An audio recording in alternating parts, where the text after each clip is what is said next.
The incident room is the heart of any major police inquiry.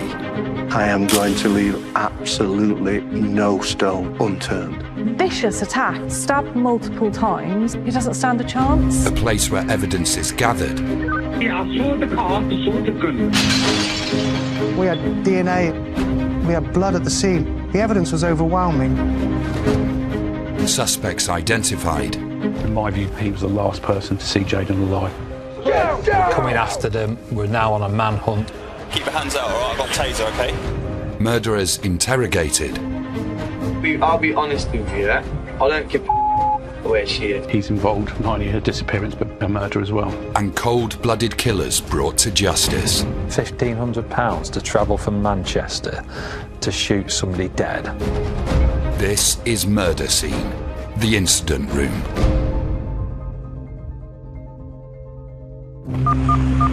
Tonight. Police emergency. Hello, caller, what's your location? What's happening? A drive-by shooting in broad daylight. I saw the car, I saw the gun. And an innocent passerby caught in the crossfire.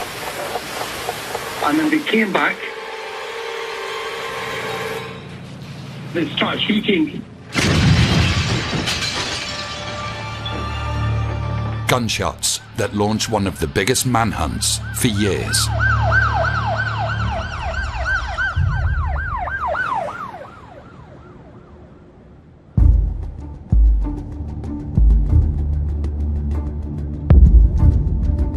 My name is Andy Cribbin. I was Detective Superintendent in Lancashire Police and I've been a homicide SIO for 8 years. This is our victim, Aya Hashem. She's a 19-year-old woman and she's shot dead on King Street in Blackburn.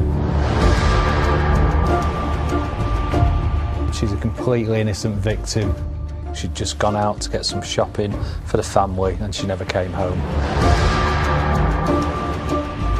This is the most complex investigation I've ever worked on.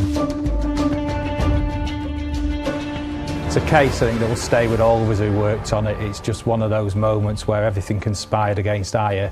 It could have been any of us who were out walking the street that day. It's a Category A murder.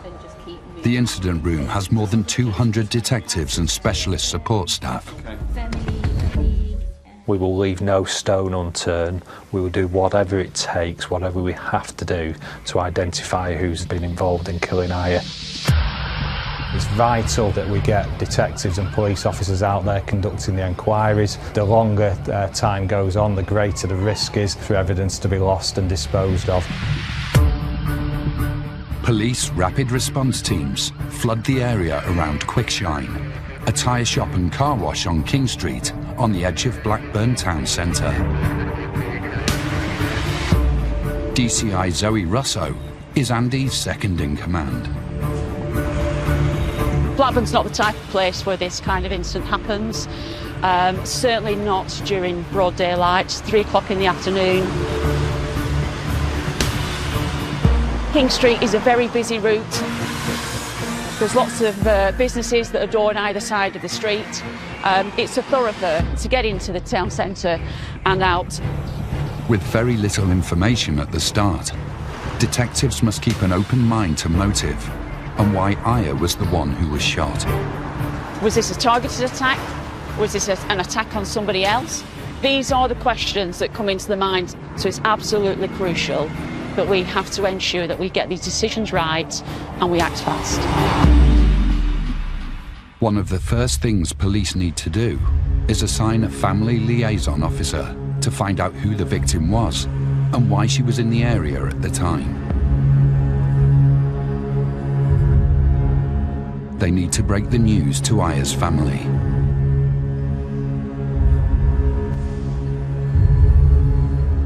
The policemen, they come and they told us what's up.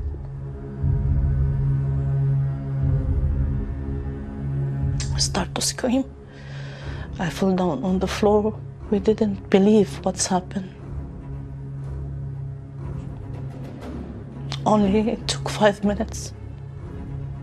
5 minutes and she left us. But nothing about Aya's background or movements points to anything suspicious. She was a 19-year-old law student. The family had moved here from Lebanon 10 years before in search of safety. I was at home. It was during Ramadan. I called her from her room. She wake up early. Can you please go to bring me some stuff? And she said, yes, I will go.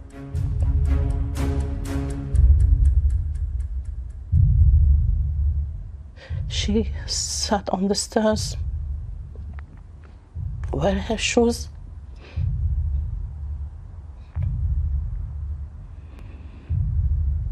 And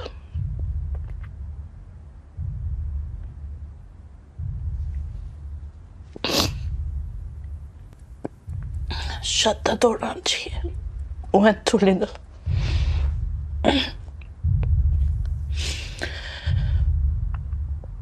She didn't come back.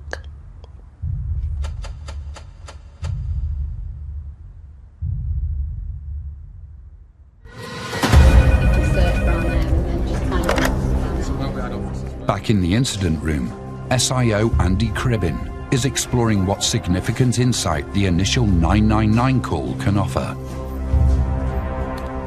It happened, basically, I saw the car, saw the gun. I saw the gun, they went faster, and then they came back, they shoot. They're holding the gun on me, like, you know, when they came around, I said, what? And they start shooting on me. She was just walking around. She was walking, she was going to go somewhere, I think. So you think that they were shooting at you initially and then caught her instead? It's unusual, but you've got somebody there ringing up saying, actually, I've just been shot at, I've watched them, they tried to kill me. As an investigator, I'm thinking about, well, actually, how does he know that they're actually aiming for him? Is he still at risk because the gunmen are out there? We've got to look after him, we've got to protect him. He's a key witness, we want to get detectives to speak to him and understand what's gone on. Why does he think he's the target? Police gather CCTV material from Quickshine Tyres and other businesses on King Street, revealing that Aya's murder was caught on camera. The whole event captured in broad daylight from multiple angles.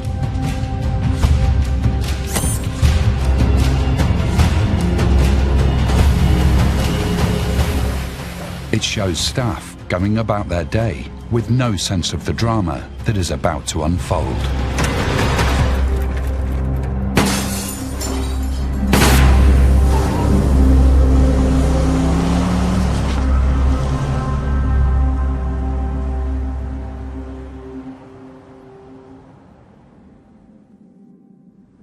Pasha Khan is one of the first people to react. He jumps over a fence and he's going in there, and he's obviously straight onto the police trying to get help for Aya, and people are there trying to save Aya's life. It's now clear the witness statement taken by Pasha Khan, the owner of Quickshine Tyres, is reliable. While the gunman and driver are still at loose, police need to keep him protected. The murder of Aya was a targeted drive-by shooting, but she was not the intended victim.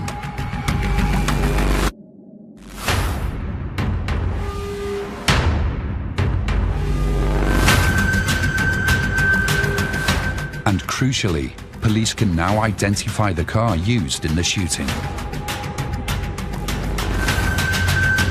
A silver Toyota Avensis. The real priority for us now is, where is that car? It's really key to get as many officers as we can into the area to flood the streets and identify where is the Avensis now.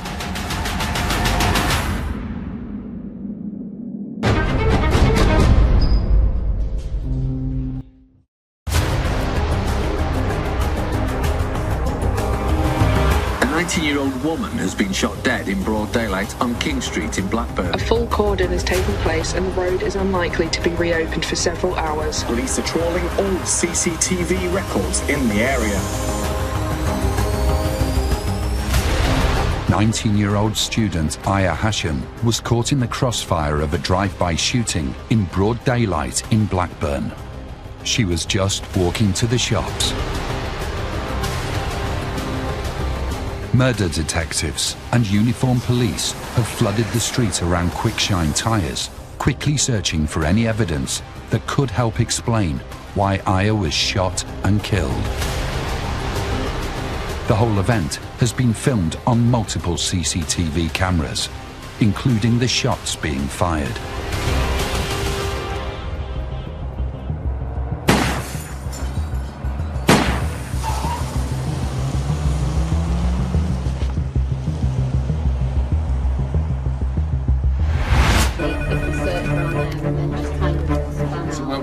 In the incident room, SIO Andy Cribbin is briefing officers on what early CCTV evidence reveals. There were 2 shots fired. That's the first shot that missed. The circle on the left-hand side, the white circle, that's the glass from the impact of the first round that hit Quickshine. You can also see there Aya on the right-hand side just walking along the pavement there as she steps out into the road. Just as the Avensis is passing Aya on the street, so you can see her there just to the right of the telegraph pole, and this is just literally a split second before Aya is shot. This is the telegraph pole there, and you can see the markings where the round was embedded after Aya had been shot.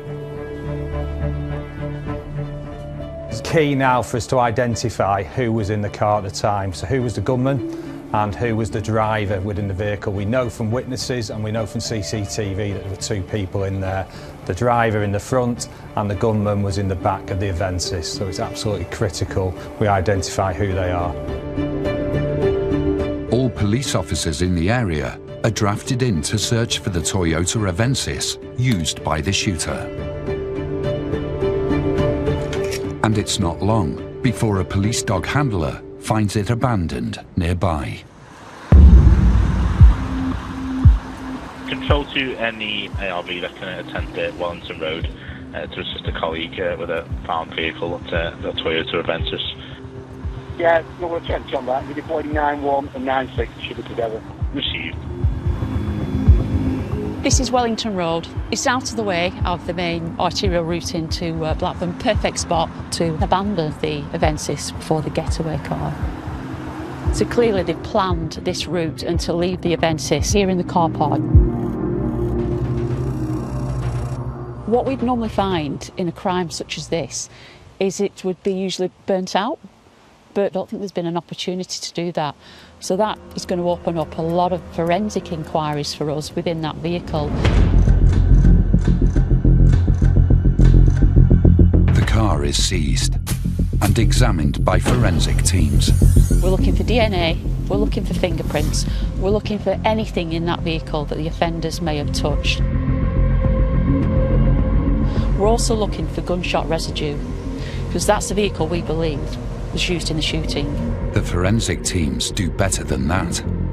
In the back seat, they discover a bullet, discarded by apparently careless killers. This is the car used in the shooting. So even though this is a small car park, you can see that this is a residential area. And what we will have in residential areas is CCTV. So there are a wealth of opportunities for us to recover evidence that will be really important for our investigation.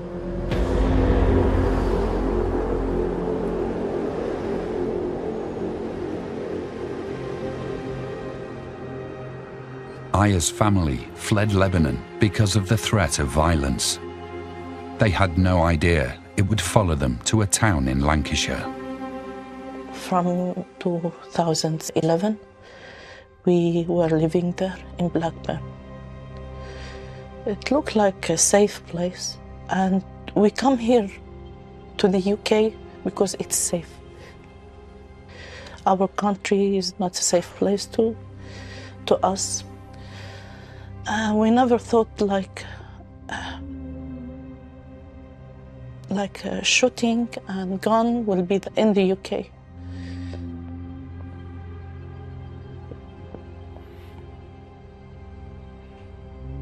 But there is no safety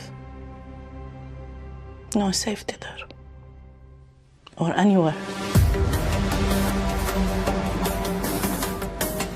King Street is a bustling area with many businesses. And the shooting was witnessed by many people on that busy Sunday afternoon. Next door to Quickshine, the scene of Aya's murder, is another tyre shop, RI Tyres. And detectives make an astonishing discovery. It appears there is a history of bad blood between these neighbouring businesses.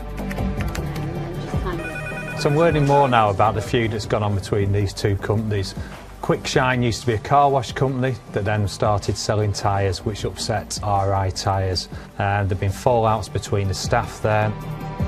On several occasions over a year, reports were made to police about workers shouting at customers using the rival's business, squaring up to each other, and on one occasion, throwing scrap metal at each other's garages.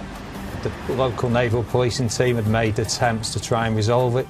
There was talk about trying to put up some sort of barrier, a wall or something in between the two properties, but neither side would allow each other to do it, and there was arguments over who would pay for it. So that wasn't going to work. So it was simmering in the background within it. Nothing to suggest that it would ever escalate to a drive-by shooting trying to kill somebody. RI Tyres is run by Feroz Suleiman. We're looking on the intelligence database to see what his background in and what level of criminality he's been involved in. We start to understand that he's got a YouTube channel that he uses. He puts videos out there. How you doing, guys? We're back again with our second vlog. While background checks on Feroz Suleiman don't point to his involvement in the shooting, yet again, the CCTV taken from his own security cameras allow police to analyse his movements before, during, and after the shooting.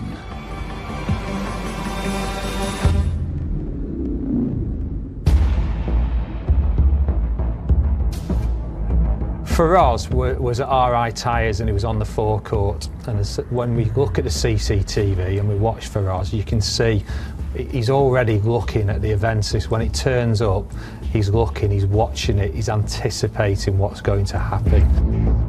And as soon as the shots take place, as say Pasha Khan, he's there, he runs over, he's straight over, he's dialing 999. Other people are dialing 999, they're shocked at what's gone on. Feroz is there, he's watching it, he doesn't ring an ambulance, he's anticipating it. You look and we would say he knows what's going to happen and he's waiting for those shots to be fired. Understanding the feud and Feroz Suleiman's behaviour at the time of the shooting, Andy makes the decision to arrest him and other associates at RI Tyres.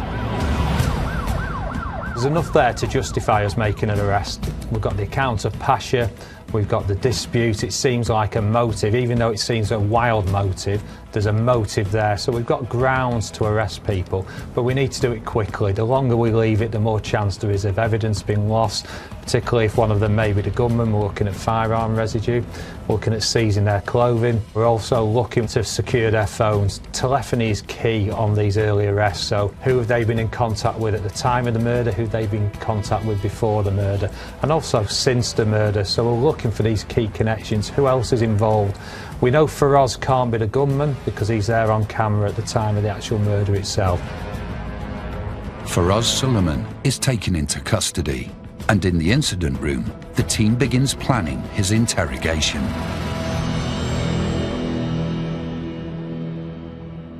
He was calm, he was compliant, seemed a bit surprised, I think, but didn't cause any issues for the officers arresting him. One of the key things we want to find out, look, if you're involved, tell us, but if you're not involved, equally tell us. We're there to prove or disprove your involvement. He's been very vague, non-committal and quite cagey, not really answering questions properly. But equally, he's not telling us anything to show he's not involved. Not wanting to go into any great detail, and we'll say, I can't remember, or I'm not too sure, or I was in work. I think at the moment he's thinking we haven't got that much on him, so he's thinking actually he doesn't really need to say that much, he doesn't need to work hard with what he's telling us. The clock is ticking, the pressure's on. We've either got to charge them or release them. Suleiman is put into a cell, and the detectives focus on finding the two men who were in the Avensis when Aya was murdered. And there's been a huge breakthrough, with the team trawling through hours and hours of CCTV footage. From doorbells, dash cams, and even buses. We can track people's movements, we can understand what's happened, who's involved, and their locations. We had CCTV from RI Tyres, but once we recovered the Avensis, that was the start of new CCTV parameters.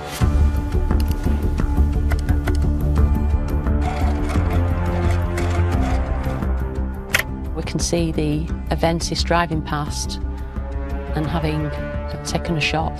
The Avensis is driven off back up King Street, heading in the direction away from the town centre and RI Tyres. And it's now making its way back through some of the side streets of Blackburn. And the footage seized appears to show a planned getaway. The Avensis now turned right, now making its way onto Wellington Road.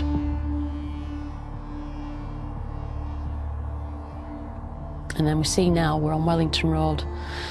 There's a figure that's just got out of the Avensis that appears to be from the rear of the Avensis, as have now got into a waiting vehicle at the top of Wellington Road. It's quite difficult from this footage to make out the vehicle and the registration. What we can see is that there's potentially another person in that vehicle. You now see the second person from the Avensis getting into that vehicle. That vehicle is a blue Ford Fiesta. It's taking the gunman and the driver of the Avensis away from the scene. It's a new lead for detectives. The opportunity of following the blue Fiesta is huge. We need to know where was it before the murder, where was it after the murder. And the reality is, on cases like this, we've no idea.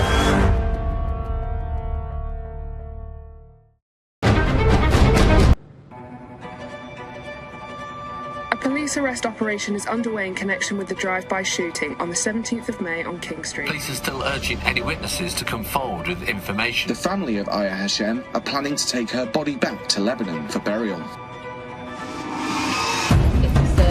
Detectives are piecing together the evidence to understand how 19-year-old Aya Hashem was shot and killed on a busy street in Blackburn.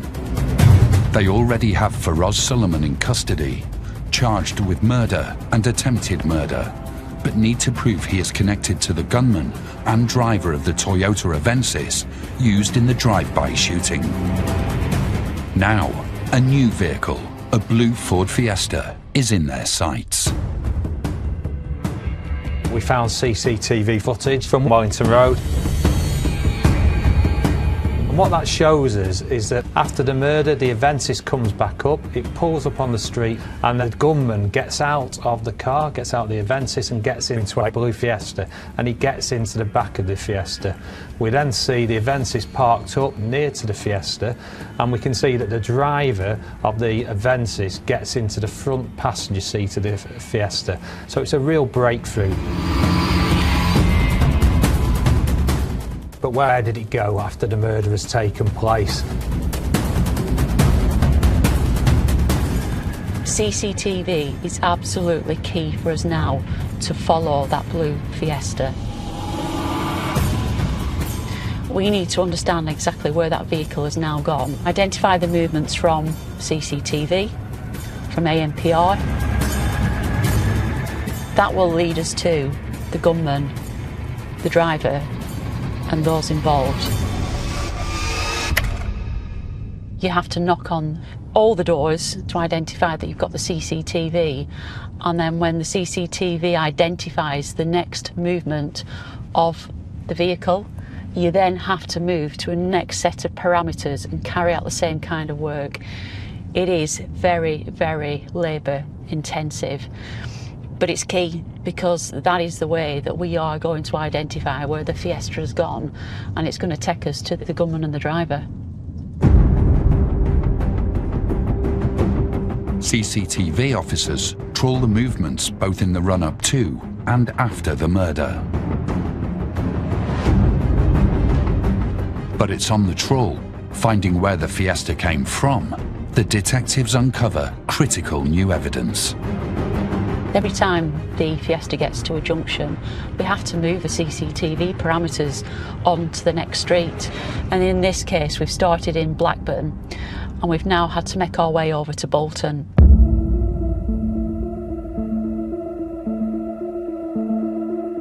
We've identified the registration number of the Fiesta, and we've also identified who was driving it at the time, which is Judith Chapman and Uthman Satia. They're the owner of the Fiesta, and they were driving it before the murder and after the murder. Judith had reported the Fiesta as stolen to the police, but we know that's rubbish. We can prove that she was actually driving it at the time she said it was stolen. A CCTV trawl of a residential area of Bolton shows Judith Chapman and Uthman Satia's blue Fiesta pull up on a quiet street before two other individuals get into the car. This is exactly what we're looking for. This is the footage that shows two men getting into the Fiesta, and we know they are the gunman and the driver who committed the murder. And whilst we don't know who they are, the footage, the images are so good, we know we'll be able to identify them from it. We now need to find out where they are and arrest them.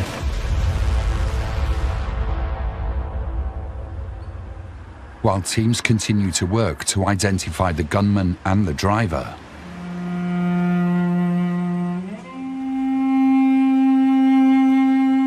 Aya's body is flown back to Lebanon for burial.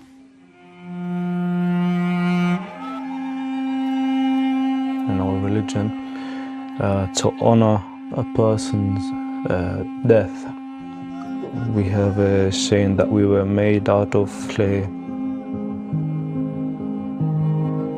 and we're gonna be returned to that state.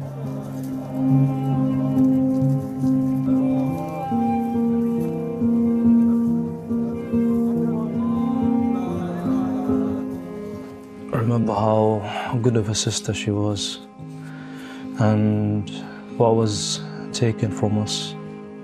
And the anger inside me just grows bigger and bigger. Just took a beautiful person away from not just us, the world, to be honest. She had so much potential.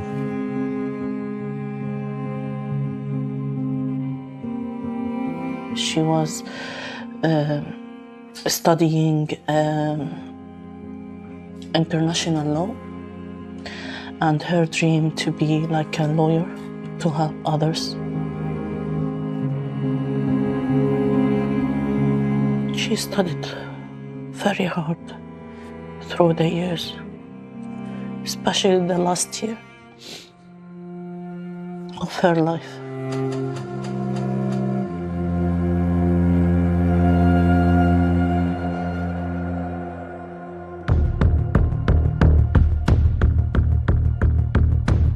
The CCTV is shared with the intelligence units of other police forces across the Northwest. It's not long before there's a name for one of the suspects. We've sent it to Manchester, and it pays dividends because they identify Anthony Ennis as being one of the males getting into the car. Ennis is a known criminal from Manchester. He already has convictions for handling stolen vehicles arson and possession of weapons. The task now is to identify other suspects and find evidence which will prove there was a conspiracy to murder Pasha Khan, which also resulted in the killing of Aya Hashim. They must prove that Faraz Suleiman was somehow involved. Faraz Suleiman is in custody, he's been interviewed, his house has been searched, and his phone is being reviewed. Who has he been in contact with before and after the murder? Is there a connection between Faraz and the events? Is there a connection between Faraz and the people within that fiesta? Telephony is so important within investigations. We're able to find out contacts within that phone, but also we can carry out what we call subscriber checks to find out who people have been contacting.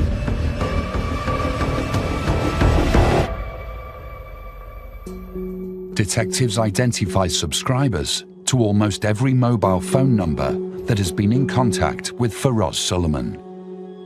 We've got Faraz Suleiman talking to a number of associates that we've seen on the CCTV, and there's one particular associate who's in contact with a mobile number that we can't attribute at this time.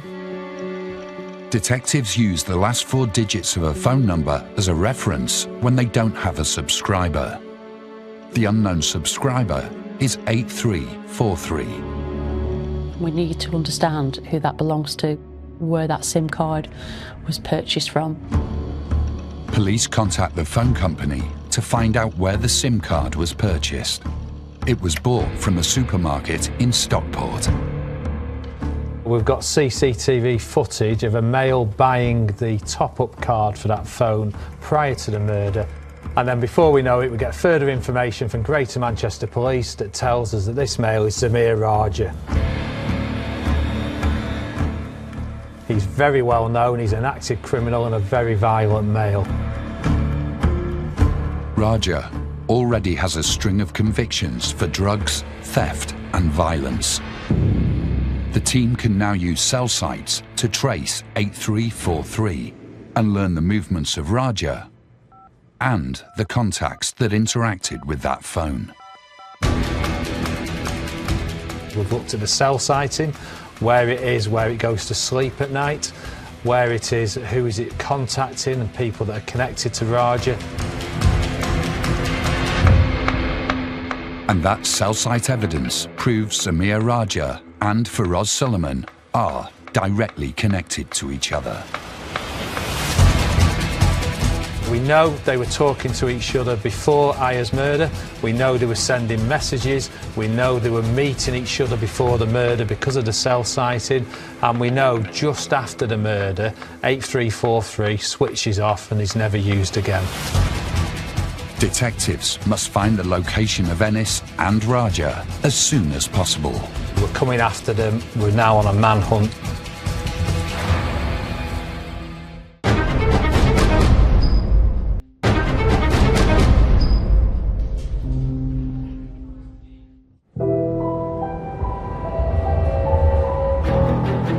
Police are on the hunt for the 2 men they believe are directly responsible for the murder of 19-year-old Aya Hashim. The gunman and driver involved in Aya Hashim's murder have fled the country. Police have contacted authorities in Portugal and Spain to try to locate the fugitives. Extensive CCTV trawls and vehicle tracking have finally identified the gunman and the driver involved in the shooting of 19-year-old Aya Hashim. But there's now a new threat to the whole investigation. They have both been traced leaving the UK. So we've got our gunman, we've got our driver, but they know we're onto them because they've fled the country. Raja and Ennis are out of our jurisdiction. So how do we get them there? We need to do it quickly because we've got other people who are charged. We can't send police officers out there to arrest them, we haven't got the powers. So again, it's trying to identify where are they and how do we get them back.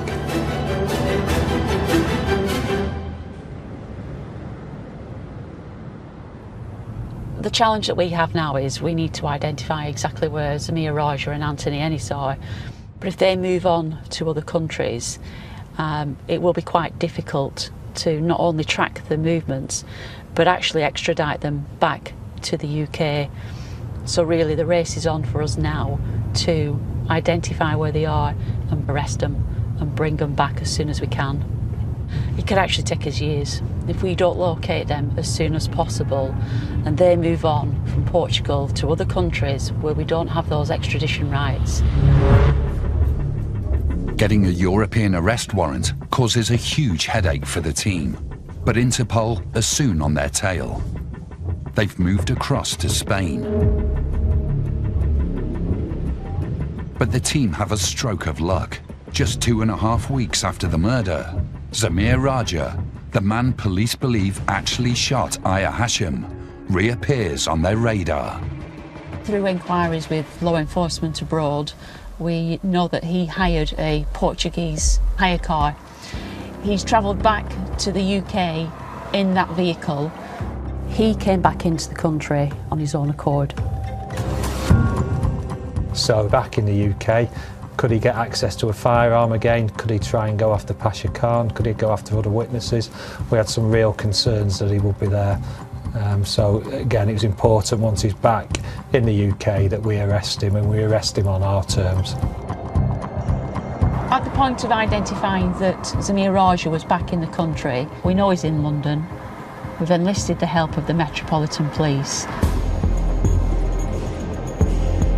Met police officers covertly track Raja's movements before finding the ideal place to strike. Euston Station. Stay where you are, yeah? Keep your hands out, alright? I've got a taser, okay? Just stay where you are. Yeah. No. So we have been able to see the arrest and the final moments of Zamir Raja being placed in handcuffs. Hands behind your back, mate. Hands behind your back. What was that? Attempt murder or murder? Murder. To actually get the gunman, to actually get the man that's pulled the trigger is very satisfying. Hey, mind your head. Not now. We'll be at custody soon. To get Raja arrested was great, a real relief. But Anthony Ennis is still at large in Spain. Trying to keep track of him in Spain, if he'd have disappeared from there. You're also very much reliant on Interpol and the Spanish police to track him down and arrest him. But to be fair to the Spanish police, they were exceptional on this case, and within 24 hours of the arrest warrant going live, they had him in custody for us. Anthony Ennis, the driver of the Toyota Avensis, is finally behind bars. But if their evidence isn't strong enough, he could be let go almost as soon as he's arrested. When he's brought back to the UK and comes into a police station, we have to charge him and put him before the court straight away, so we don't get the opportunity to interview him. We have to be in a position where the case is match fit and ready to go at court. On the 17th of May 2021, exactly 1 year after Aya Hashim was murdered, Suleiman, Raja and Ennis stand trial. All are charged with murder. I attended the court, I saw them. I cried a lot, I can't breathe. But I didn't scream. I didn't say any wrong word because I felt like, no, I need to respect the people there, the judge, the people, the barristers. It was a very long trial. Raja put a guilty plea in to manslaughter, and that really was the first time that he admitted to being the shooter, albeit he denied having an intention to murder. Raja maintained he had only intended to scare Pasha Khan, not kill him. Faraz Suleiman denied involvement. Suleiman tried to deflect any culpability. He showed no remorse in court. He didn't admit to anything. And even though the weight of evidence was against Faraz Suleiman, he still would not admit or show any remorse during any point of the court case. What kind of vile beings are you? They were laughing in court. The families were laughing with them. What type of people are you? How can you be so disrespectful, so vile?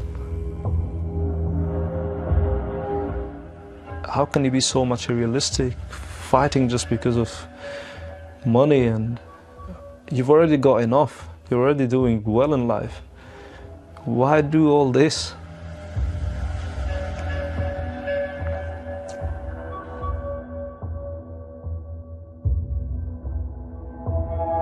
When they set out to commit that murder, none of them thought about the risk of what they were doing. They were all happy to try and shoot and murder Pasha Khan. Anybody who's prepared to discuss and plan a murder, and then for Zamir Raja is somebody that is, for any sum of money, but for £1,500 to travel from Manchester to shoot somebody dead.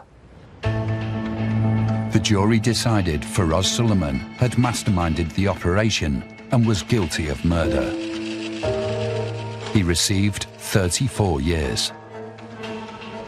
They also agreed Zamir Raja and Anthony Ennis had intended to kill Pasha Khan after accepting a £1,500 fee. They received a minimum sentence of 34 and 33 years for murdering Aya Hashim. Some people would say she was in the wrong place at the wrong time. I completely disagree with that. She was doing what she should have been doing and what she should be able to do. They were in the wrong. She was completely innocent in this. In total, 120 mobile phones were seized and 88,000 hours of CCTV footage were trawled through in the investigation. It led not just to the convictions of Suleiman, Raja and Ennis, but a further 4 men were found guilty of murder for their part in the conspiracy. From the man who purchased the Avensis to use in the drive-by shooting, to the man who jump-started the engine to facilitate the murder. Judith Chapman, the driver of the blue Ford Fiesta, was found guilty of manslaughter and sentenced to 15 years. Aya Hashim's killers will serve a minimum of 231 years between them. No sentence can make up for the loss of Aya's life. Most of them will spend most of their life there. My personal view is that in a case like this, certainly Raja, Faraz and Ennis should never come out. It's the most devastating part of cases like this. There's always a bereaved family, and no matter what you say or you do, you're never going to take that pain away.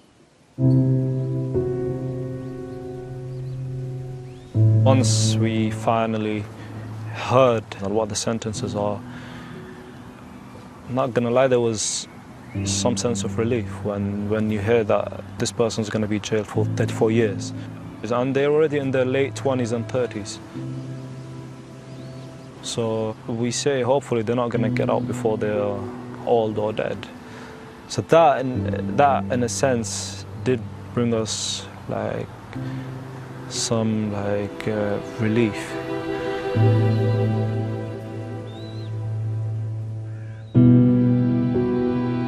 She really an angel. She take care of me, of her dad, brothers, and her sister.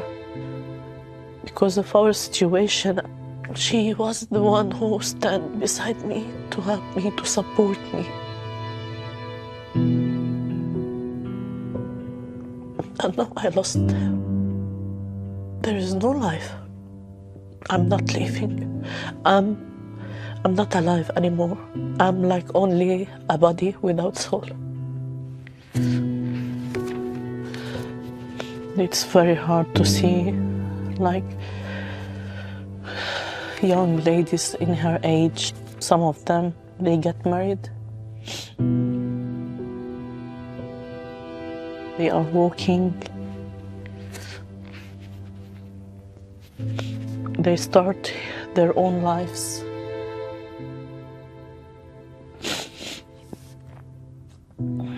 But she's not here.